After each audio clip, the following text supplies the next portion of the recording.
Beyond a critical point within a finite space, freedom diminishes as numbers increase. This is as true of humans in the finite space of a planetary ecosystem as it is of gas molecules in a sealed flask. The human question is not how many can possibly survive within the system, but what kind of existence is possible for those who do survive. The first film in Deni Villneuve's two-part adaptation of Frank Herbert's Dune is on its way, and in anticipation of its release, I've been exploring the unique characters and elements that make up this grand tale, and what we can expect to see from them in this new adaptation.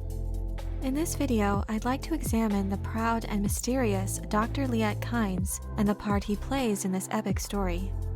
Spoiler warning, as I will be discussing details crucial to the plot. One of the things that has continued to impress me through my exploration of the Duneverse is how well crafted and multifaceted the characters are. Even those with so-called minor or supporting roles contribute a vital piece to the overall themes presented in the story of Dune. Out of all of the supporting characters, it could be said that Dr. Kynes contributes the most in our understanding of several key elements of this universe, in particular the environmental themes. In reality, he is far from a minor character. Dr. Kynes is a prominent figure who serves the Carino Empire as the ecologist or planetologist on Arrakis. To society at large, the seemingly humble desert planet holds many mysteries, and Liet is charged with uncovering the secrets of this unique world, home to the substance spice melange, the single most important resource in the universe. Liet Kynes inherited this imperial position from his father, Pardot Kynes, who was the first imperial planetologist assigned to Arrakis. In order to come to a better understanding of Liet, we must first examine his father and the role he plays in the story of Dune. During Pardot's study, he came to view the planet as merely an expression of energy, a machine being driven by its sun that could be remade to be more suitable for human habitation. He saw the unlimited potential of the local Fremen population as the means to achieve this monumental terraforming process. The Harkonnens merely viewed them as a nuisance to be exterminated.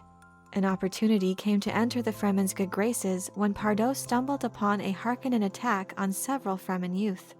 He aided the young warriors and managed to kill a few Harkonnen soldiers in the process. At first, there was a furious debate among the Fremen as to whether or not they should kill Pardot. Regardless of him saving the lives of their youth, he was an outsider, a known Imperial, and he had seen too much. Ultimately, it was decided that he should be executed for the good of the tribe and his body rendered down to its water. While Pardot continued to try to convince the Fremen of the validity of his vision of paradise for Arrakis, his executioner, Liet, approached. Pardot, still so single-minded in his lecture, merely told the man to remove himself and continued his speech. His would-be executioner, impelled by some unknown reason, fell on his own knife, sacrificing himself in place of Pardot, taking his words to remove himself quite literally. Some said Shai-Hulud had moved him to take his life, or perhaps he was stirred by hearing Pardot speak of what the planet could become, a lush environment with open water and abundant plant and animal life, where no man would know thirst again.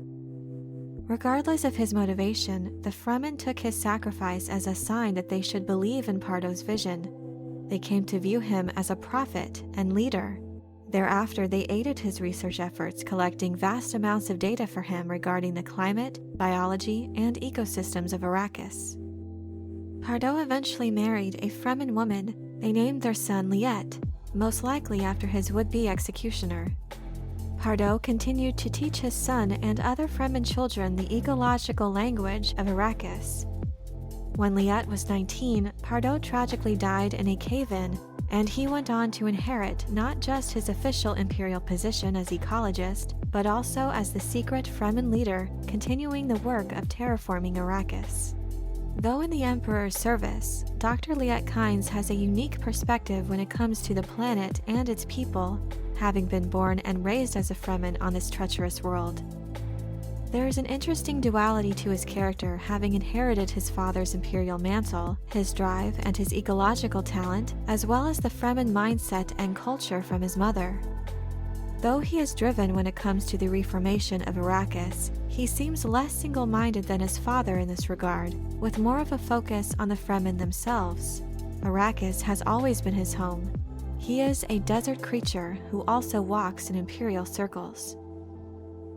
With his dual perspective, he is all too familiar with the tactics of outsiders who seek to plunder Arrakis for the wealth and power it brings to those who control the spice harvesting. He can see up close the repercussions this has on the planet itself and its residents. To maintain his advantageous position within the Empire, Liet's Fremen life, including his family, is a closely guarded secret. Liet has a daughter, a Fremen warrior named Chani, who also plays a significant role in the story. During the cruel Harkonnen occupation, Liet witnessed many atrocities committed against the native residents.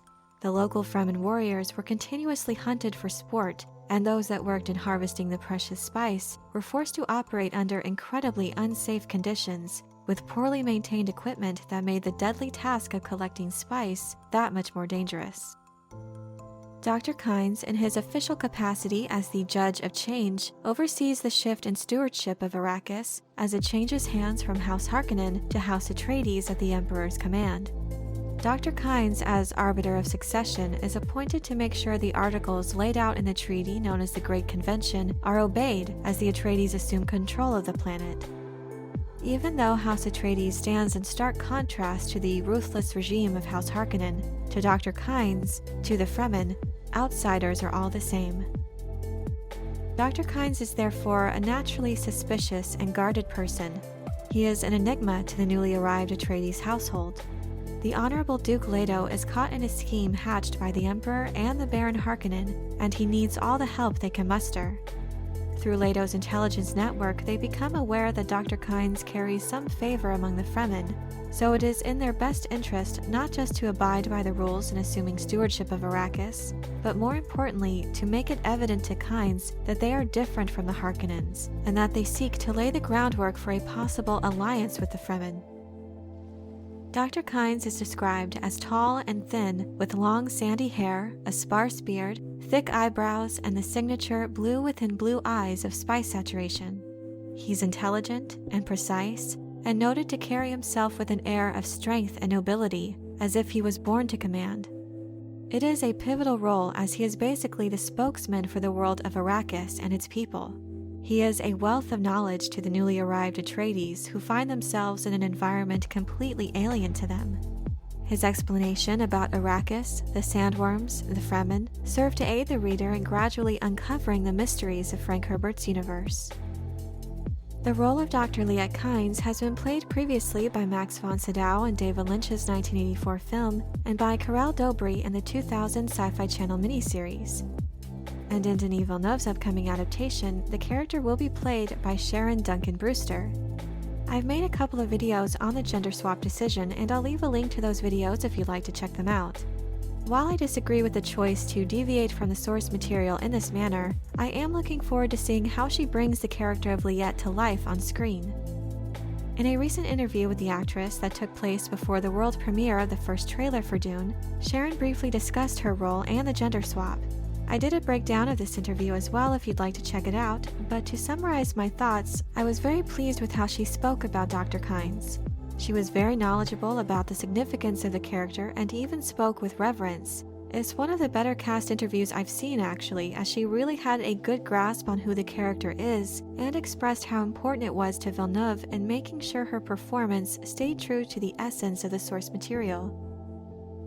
But let me know what you think of the character of Liet Kynes. Do you think previous adaptations have done a good job at depicting the character? And are you hopeful for what we might see from Sharon Duncan-Brewster's take on the role?